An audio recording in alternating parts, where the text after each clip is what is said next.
Good morning friends, আমি পূবালি। আশা করি আপনারা সবাই খুব ভালো আছেন, আমিও খুব ভালো আছি। তো অ্যাকচুয়ালি সবার ধৈর্যের অবসান ঘটিয়ে বর্ষা তো চলেই এলো, দেখতেই পাচ্ছেন প্রচণ্ড বৃষ্টি হচ্ছে কিন্তু আমাদের এখানে, আশা করি সবার ওখানেই হচ্ছে। তো এই সময়ে একটা আদর্শ সময় হচ্ছে ফল গাছ লাগানোর জন্য। দেখুন, আমরা যারা ছাদ বাগান করি তারা ফল গাছ কিন্তু পছন্দ করি কম বেশি। হ্যাঁ, সবজি বলুন, ফুল বলুন, এগুলোও কম বেশি আমরা বাগানে করছি ঠিকই, সাথে ফল গাছও নানা রকম রাখতে চাই। তো যারা নতুন বাগান করছেন বা যারা ছাদ বাগানে ফল গাছ পছন্দ করেন তাদের জন্য এই সিজনটা একটা উপযুক্ত সিজন। তো কি কি বিষয় লক্ষ্য রাখলে আমাদের ছাদ বাগানের ফল গাছগুলো যেমন সবুজ সতেজ হবে, তার সাথে সাথে ফল পাবেন অফুরন্ত। কারণ আমাদের উদ্দেশ্য তো ওটাই, ছোট জায়গায় যতটুকু বেশি পরিমাণে ফলন পাওয়া যায় আর কি, সেটা ফলই হোক, সবজি হোক আর ফুলই হোক। তো চলুন আজকে সেই বিষয়ে বিস্তারিত আলোচনা করা যাক। তবে কতটা কি পারবো জানি না, বৃষ্টি প্রচণ্ড হচ্ছে, তবু চেষ্টা করি আর কি। চলুন শুরু করা যাক। তো দেখুন, ছাদ বাগানে ফল গাছ করতে গেলে সবার আগে যে বিষয়টা লক্ষ্য রাখা জরুরি বলে আমার মনে হয় সেটা হলো ধৈর্য। আপনার যদি ধৈর্য না থাকে তাহলে কিন্তু ছাদ বাগানে ফল গাছ করে তাতে ফল উৎপাদন করা এক প্রকার ইম্পসিবল। কারণ দেখুন, এই বাগানে আমি যেটুকু লক্ষ্য করেছি নিজের অভিজ্ঞতা থেকে, এবং এটাই বাস্তব, যেটা যে ম্যাচিওরড গাছ না হওয়া পর্যন্ত কিন্তু বাগানে ফল গাছে পর্যাপ্ত পরিমাণে ফল কখনোই পাওয়া সম্ভব না। শুধু তাই নয়, মানে অনেক ক্ষেত্রেই দেখা যায় যে ফুল আসবে কিন্তু সব ফুল ঝরে যাবে, তার কারণ একটাই, গাছটা ম্যাচিওরড না। আমার নিজের ক্ষেত্রেও সেটা হয়েছিল, আপনাদের সাথে হয়তো আমি শেয়ারও করেছি যে আমার যে একটা সবেদা গাছ আছে, সেই সবেদা গাছটা প্রথমবার প্রচুর ফুল হয় এবং তারপর একটা সবেদাও সেট হয়নি। তো তখন আমি একটু টেনশনই করেছিলাম যে গাছটা খারাপ দিল নার্সারি থেকে, কিন্তু ব্যাপারটা তা নয়, গাছটা ম্যাচিওর ছিল না বলেই ও কিন্তু একটাও সবেদা দেয়নি। এবং এবছর ম্যাচিওর হয়ে যাওয়ার পর পাতা দেখা যাচ্ছে না, এত ফল ধরেছে আর কি। তো এটা হলো মেন ব্যাপার, প্রথমে আমাদের ধৈর্যটা ঠিক রাখতে হবে, তারপর তো অন্য কাজকর্ম। এবার দেখুন, যে ব্যাপারটা আমাদের প্রথমেই লক্ষ্য রাখতে হবে, ফল গাছের ক্ষেত্রে যে কোনো একটা বিশ্বস্ত নার্সারি থেকে কিন্তু আপনাদের গাছটাকে কালেক্ট করতে হবে। কারণ অনেক সময়ই আমরা যদি নর্মাল, ধরুন রাস্তার ধারে অনেকে বিক্রি করে, অনেক সময় হাটে পাওয়া যায়, তো সেখান থেকে গাছ কালেক্ট করলে কি হয়, তারা বলে দেয় একরকম কিন্তু হয় একদম অন্য। তো সেক্ষেত্রে আপনারা দ্বিতীয়বার সেখানে গিয়ে চার্জ করতেও পারবেন না, আর করে কোনো লাভও হয় না। কিন্তু আপনার বিশ্বস্ত নার্সারি হলে আপনি সেখানে গিয়ে দুটো কথা বলতে পারবেন। তো সেই কারণে গাছটা কালেক্ট করবেন একটা বিশ্বস্ত নার্সারি থেকে। আর যেটা করতে হবে, সব সময় গ্রাফটিংয়ের যে চারাগুলো হয় না গাছে, সেগুলো কালেক্ট করতে হবে। তার কারণ দেখুন, গ্রাফটিংয়ের চারা না হলে যদি বীজ থেকে গাছ করে দেয় তো সেই গাছের থেকে ফল তো পাওয়া সম্ভবই নয়, আর যদিও বা হয় তার জন্য মিনিমাম 5-6 বছর ওয়েট করতে হবে, যেটা ইম্পসিবল। কারণ আমরা ছাদ বাগান করছি একে তো খুবই কম জায়গায়, তারপর কয়েকটা লিমিটেড গাছপালা নিয়েই আমরা কিন্তু খুশি থাকি। তো সেখানে যদি ফলন পেতে একটা গাছে 5-6 বছর ওয়েট করতে হয়, তো তাহলে সেই গাছটা করার ইন্টারেস্ট থাকে না এক কথায়।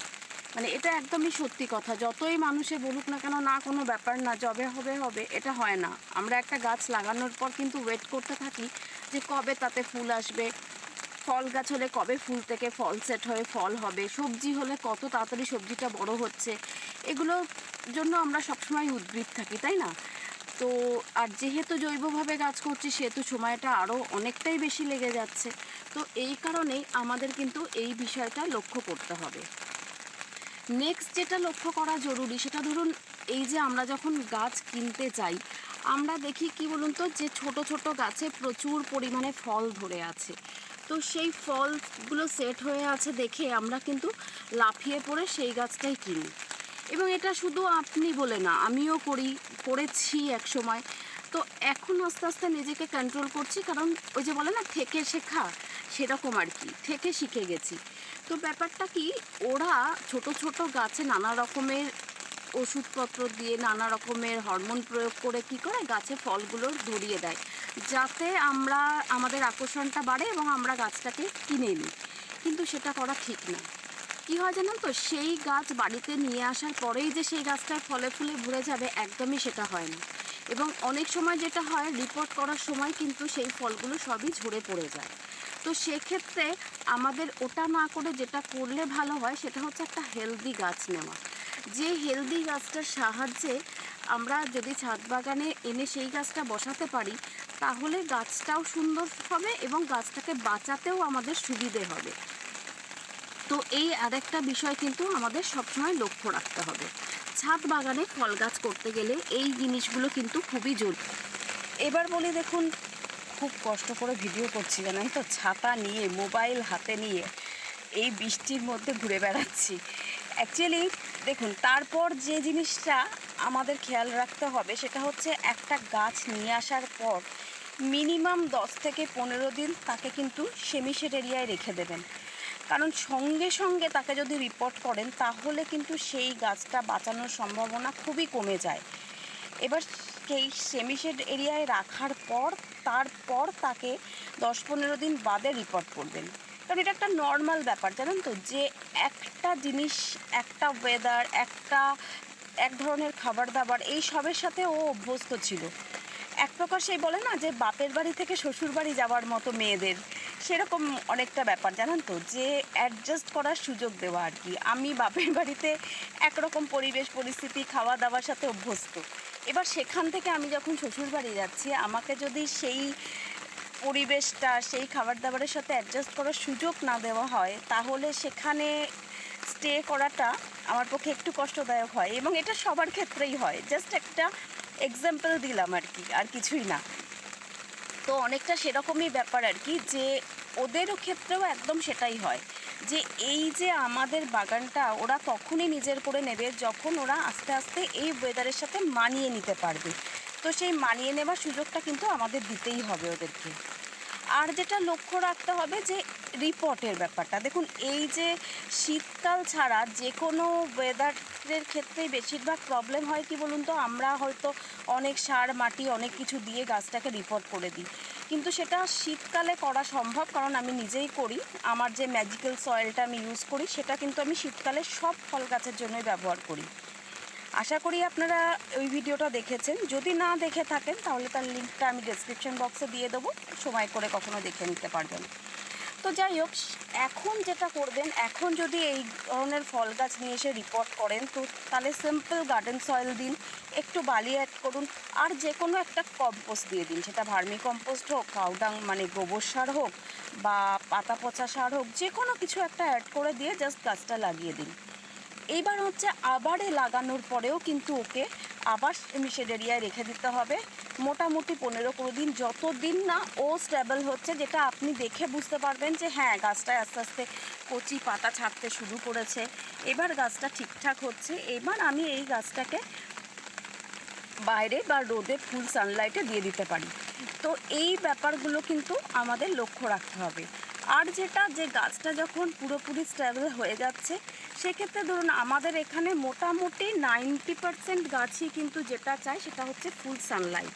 তো সেই বিষয়টা আমাদের খেয়াল রাখতে হবে, যে ফুল সানলাইট মানে সারা দিনে অন্তত 5-6 ঘন্টা সানলাইট পাবে, এরকম জায়গায় আমাদেরকে গাছগুলোকে রাখতে হবে। ব্যাস, তারপর তো নর্মাল পরিচর্যা আছেই, তো সেগুলো তো পরে আজকের ভিডিওয়ে আর আলোচনা করছি না। নর্মালি গাছ আনার পর এইটুকু যত্ন বা কেয়ার যদি আমরা করতে পারি, এইটুকু নজর যদি আমরা গাছগুলোর ক্ষেত্রে রাখতে পারি, তাহলেই কিন্তু যথেষ্ট জানেন তো একটা ছাদ বাগানে ফলের গাছকে সুন্দর করা। শুধু সুন্দর না, প্রচুর পরিমাণে ফল পাওয়া। এই যে দেখুন, আমার এই আতা গাছটা, এটা একদমই ম্যাচিওর্ড গাছ না। তো এবছর 2-4টে ফুল হয়েছিল, আমি আশাই করিনি যে এই ফুল থেকে ফল হবে বা আমি ফল চাইছি। তো আমি কিন্তু এই গাছটাকে জাস্ট গ্রো করার সুযোগ দিচ্ছি। দেখুন এখন কি সুন্দর শেপ নিচ্ছে আস্তে আস্তে। তো এটাই যথেষ্ট, আস্তে আস্তে শেপ নিয়ে তারপর ঠিক সময় কিন্তু ও ফল দেবে। তো সেই কারণেই গাছের ক্ষেত্রে আমাদের এই বিষয়টা খেয়াল রাখতে হবে।